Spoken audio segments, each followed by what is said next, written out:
Hello, welcome back to Life Enrichment with Hank Ballinger. Today we want to talk about Thomas Malthus. Now, he was a guy that lived in the 1700s and he made several predictions about the population of the earth and starvation. And it was very important back then, and actually it's very important today, though most people probably don't know who he is. He was a Anglican preacher. But more important, he really encouraged a lot of people to probably make some bad choices. Not religiously, but on a idea of people will starve, so therefore we've got to have less and less people, and they actually encourage some starvation in some places. We'll get into that here in a little bit. Before we get into that, thank you to those who subscribe to the channel. That definitely helps us out. If you can, hit the like button, subscribe to the channel. Really appreciate it. Encourage others to watch. We would really appreciate your help. Now, what was going on in the 1700s? Now, for those of you who have not been asleep for the last 3 years, you realize the world has just gone through a pandemic. Now, the pandemic was kind of a tough thing. It shut down a lot of places that produce goods and services, but it also shut down shipping lines. Now, those shipping lines really caused a lot of problems worldwide. Recently, have you gone to the store and they say, well, it's going to be maybe 3-4 months, maybe 6 to 8 months before we can get that product in. Now, it was actually worse about a year ago than it is now, but a lot of what we're going to be talking about today is part of the problem.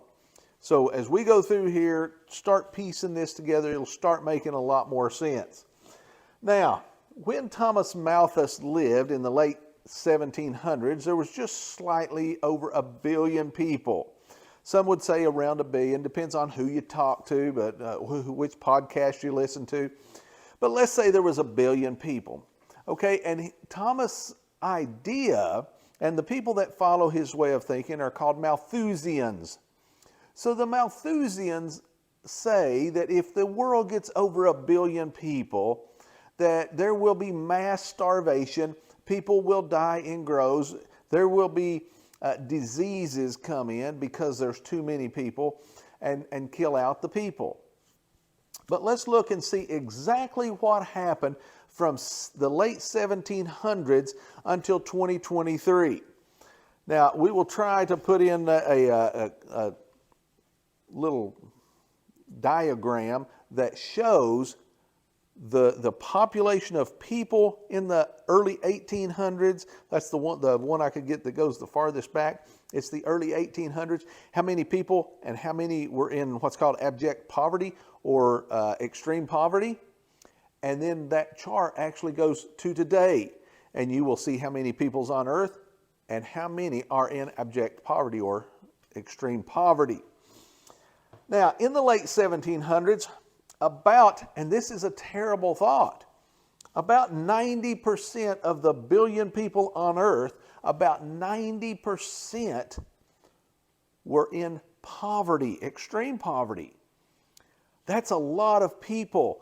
Now, even if you just have 1 billion, we have about a little over 8 billion. We recently went over 8 billion people on earth. So if there was 90% back then, wow, it's got to be worse than that today, right? Wrong. Let's look at this. Back in the late 1700s, early 1800s, about 90% were in abject poverty. Today, in 2023, with 8 billion people on the planet, only 10% are in extreme poverty.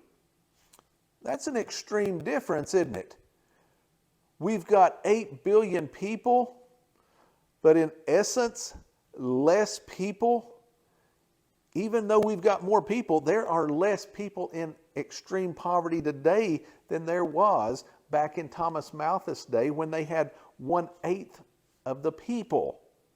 They had more people in poverty. So what made the difference? That is a great question. What made the difference? How did things change that much? You go from 90% to 10%. That's a great question. Now, I used to believe, just like Thomas Malthus, that the world could handle about 1 billion people. And when you go over that, there's too many people, starvation, diseases, stuff like that. But that's wrong. Once I started educating myself and studying macroeconomics and geopolitics, I realized that's not right. You see some of these charts and you see what we're going to talk about here, you realize that mankind has the solution. Now, one of the things that made it much different than the world prior to the 1700s was industrialization. In Europe, they started industry, and they had a lot of great countries. Italy, Germany, just a lot of the European countries were really good. Now, from the 1400s, you've heard of the East India Trading Company. Maybe sometime we'll have a little podcast on shipping in the 1400s and how that changed everything. It was amazing how just shipping changed from the 1400s on, and what little bitty device changed the world. But industrialization, Europe started becoming very good at industrialization, and they had some fertile ground, so they could grow a lot. And because of industrialization, a few people could massively produce much more than people could prior to then. Well, by the time America came along, and remember, America became a country in 1776, and we knew within just a little while that America could be the breadbasket for the world. The middle part of America between the Appalachian Mountains and the Rocky Mountains, very fertile, and we have the Mississippi Basin and all the rivers that are tributaries to the Mississippi, and California produces a ton of stuff that we eat here in America and worldwide.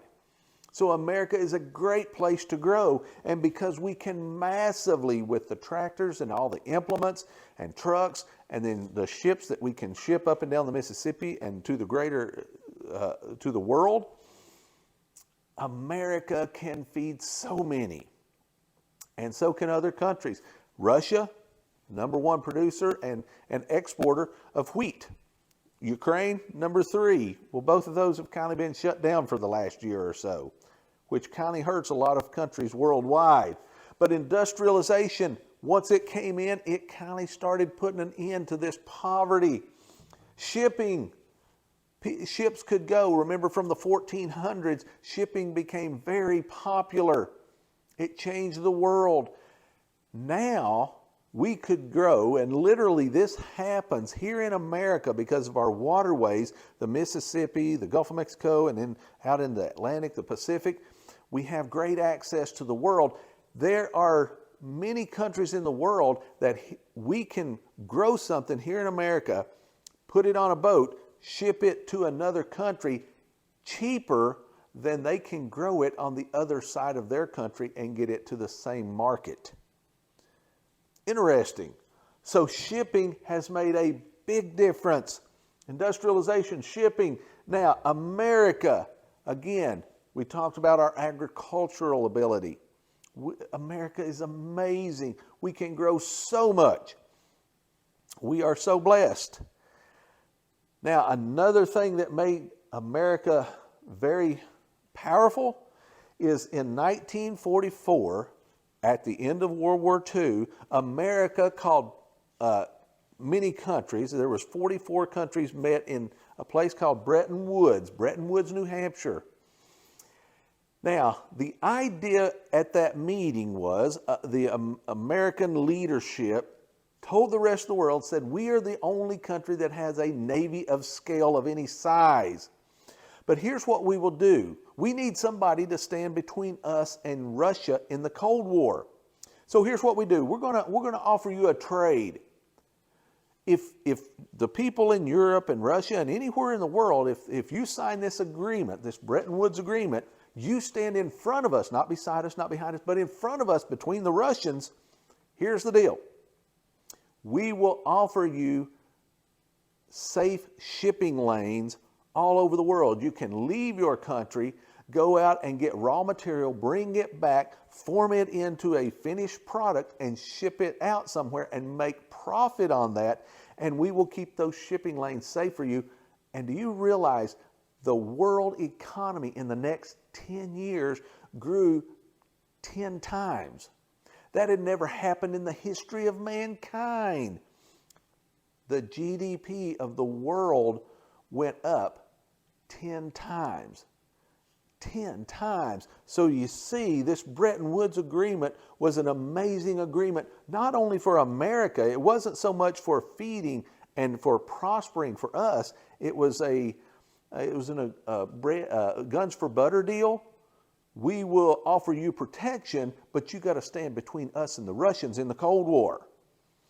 So it worked very well, but it also boosted the world. It pushed the whole world into a better economy. That Bretton Woods agreement was very powerful. Now, the bad thing about the Bretton Woods agreement is, remember, it was a deal for the Cold War, starting in 1944, but the Cold War ended in 1991.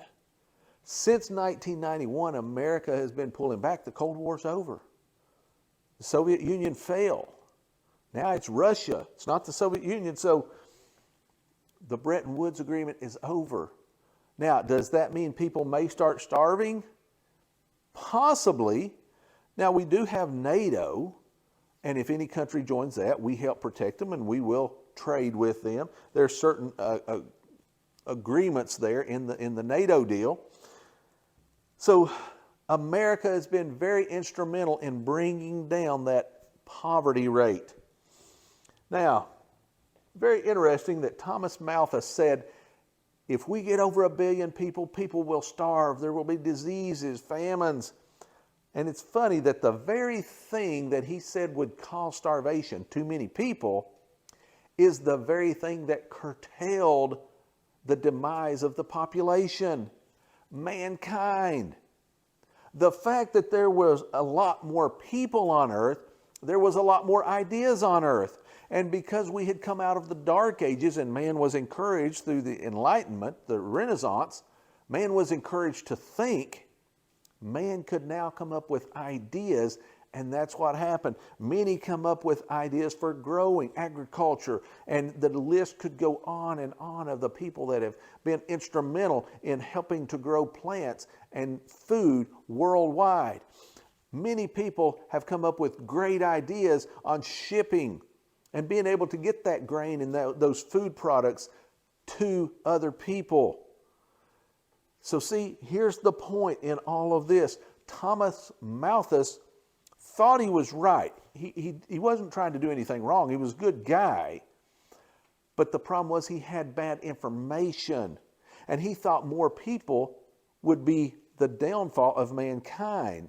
He didn't realize more people would actually be the very thing that brought more and more people out of abject poverty. Now, just like everyone who helped bring the world from 90% in poverty to only 10% in poverty and 8 billion more or 7 billion more people, just like all those people had to solve a problem, you can do the very thing, that same thing. That's what an entrepreneur does. An entrepreneur is out there looking for a problem. You know, most people want to run away from the problem. Oh, the problem over there. I don't want to face that. I don't want the headache. I don't want to have to work that hard. I don't want to have to think that hard. That's what an entrepreneur looks for. You want the problem because then once you come up with a solution, you now stand to profit from that solution. Bill Gates, he looked at computers. He said, man, these things are hard to navigate through. These things are hard to figure out. You had to know, you remember DOS, disk operating systems? Terrible. tough trying to remember all the commands to tell your computer to do. And he came up with Windows, made it easy. Even I could use them. He should be rewarded for that. That's impressive. Jeff Bezos, he brings the stuff right to our homes. That's awesome. He should be rewarded for that.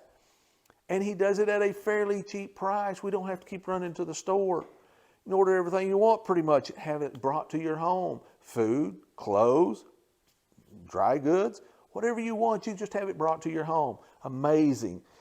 Here's the thing. Just like all these people that pulled together to prove Thomas Malthus wrong, they come up with ideas. You can do the same thing. You can become Redneck Rich. See you on the next video.